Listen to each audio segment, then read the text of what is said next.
German शहर Tubingen के university hospital में एक नए कुक ने हलचल मचा दी है, क्योंकि ये कुक एक रोबोट है। एक ही बार में ये रोबोट 8 अलग-अलग डिश बना सकता है। अपने 2 हाथों और AI से लैस सॉफ्टवेयर की मदद से ये रोबोट एक दिन में 3000 लोगों का खाना बना सकता है, वो भी हफ्ते के 7 दिन, 24 घंटे। ये रोबोट बनाया है हैम्बर्ग के गुड बाइट्स नाम के स्टार्टअप ने और इनका पहला मॉडल काम पर भी लग गया है।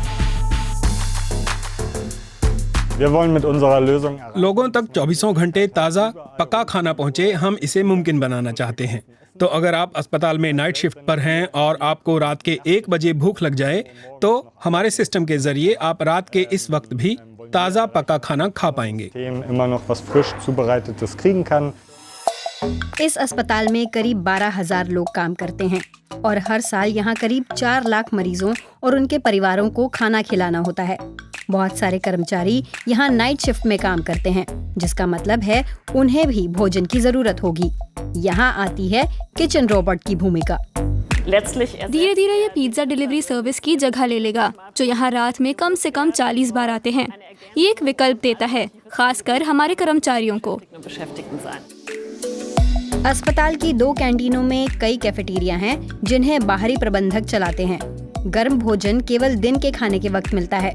तय समय के बाद भोजन उपलब्ध करवाना मेहनत भरा काम है और जर्मनी में कामगारों की भारी कमी है।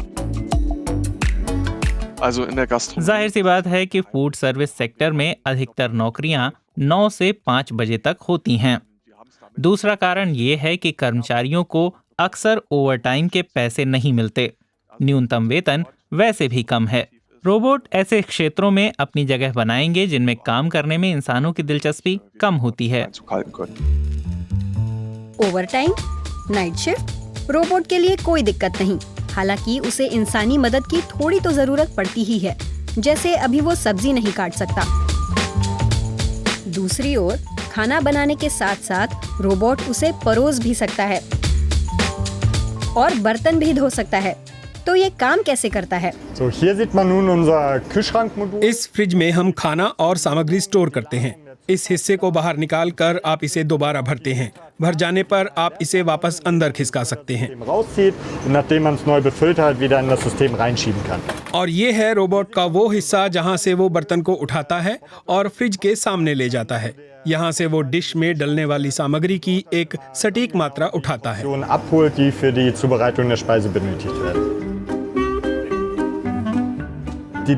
अब बर्तन गोल घूमते हैं, मानो कोई उन्हें हिला रहा हो, और आप देखते हैं कि उसे कितना घुमाना है, या अगर बीच में कुछ डालना है तो उसे कब रोकना है। अब रोबोट फिर से बर्तन उठाता है और फिलिंग स्टेशन पर जाता है, जहां पहले से ही एक कटोरा रखा हुआ है। इसके बाद वो कटोरे को टॉपिंग स्टेशन पर ले जाता है ताकि उसे अंतिम रूप दिया जा सके। उसके बाद आपको खाना परोसा जाता है। स्वादिष्ट। अस्पताल कैंटीन के संचालक जोर दे रहे हैं कि वे नौकरियां कम नहीं करना चाहते हैं।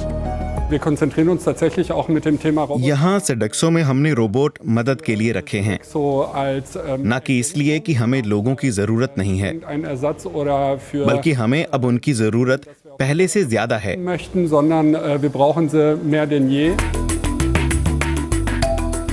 इंसान और मशीनें साथ मिलकर कामगारों की कमी को पूरा कर रहे हैं। यहाँ ट्यूबिंगन में ये लोग आज ही भविष्य में खाना खाने का तरीका पेश कर रहे हैं।